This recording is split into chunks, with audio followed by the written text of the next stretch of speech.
The Tuesday tutorial video.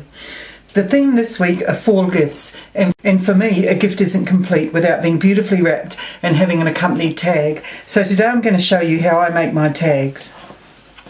Here's one of the ones that I've made. Today we're going to recreate this.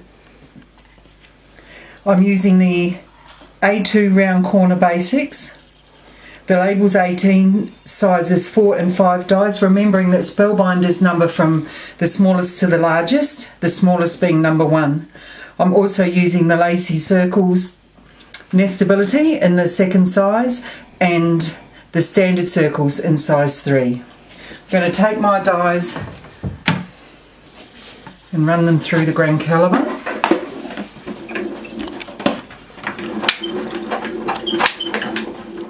Now the dies have been cut, we're going to emboss them, and you'll notice that I actually used some tape to hold the dies down to make sure they didn't move. If you don't have repositional tape, then I use washi tape that I'm not going to use, and just a little bit of a hint, if you can never find the end of your tapes, just use a bread tag to stick it on and keep it in place. Nice and easy. Alright, so we're ready to emboss. Putting on the brown mat and the pink embossing plate. Okay, now to emboss. I've removed my largest tag from the labels 18, and to add a little bit of dimension around the embossed edge, I'm going to just sand it. I love this technique, and it's one of the unique features of the Spellbinders dies to have the embossing. There we go.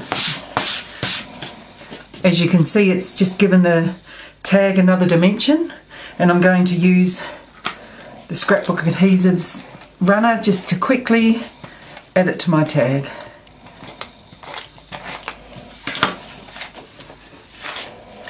Sorry. Okay, popping it on.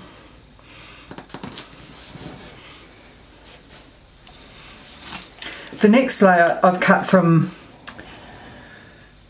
some pattern paper by Canvas Corp, the Herbs and Spices on Ivory, and it had a little tag on it, so I've also cut that out using the labels 18. The paper below is My Mind's Eye from the Miss Caroline, the Fiddlesticks Home Country paper. I'll pop this up on the foam dots. Next I'm going to just use the die as a stencil with some of the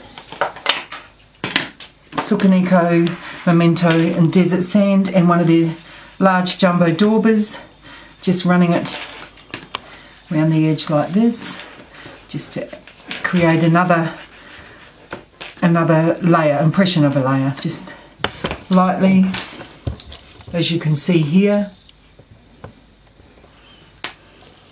I've also coloured the little pot on there with the Memento markers.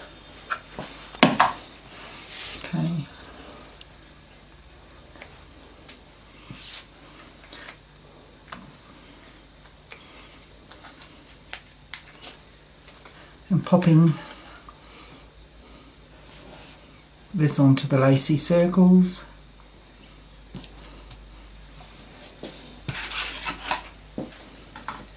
Right, I want this to be 3D, and so I'm just going to add one side with the tape runner.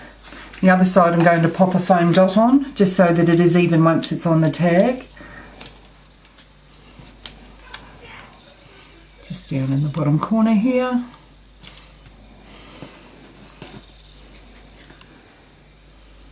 Using some liquid glue, I'm just going to add a double bow. I have used seam binding for my bows, and I've also used a vintage button that I have at home, and I've just used a tool to snip the back off, and I've glued it on with the liquid glue.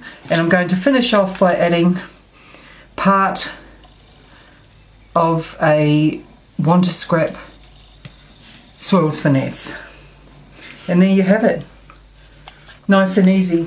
Now I just wanted to quickly show you at the end that you can use these as gift tags, but I also like to use them.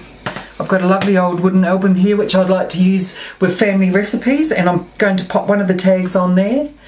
And the other project I'm going to show you, I've added the tag just using foam dots to the side of this lovely old aged pot which I'm going to give as a gift and filled with fruit. I hope you're inspired today to add another dimension to your gifts by creating tags that can also be used on other things.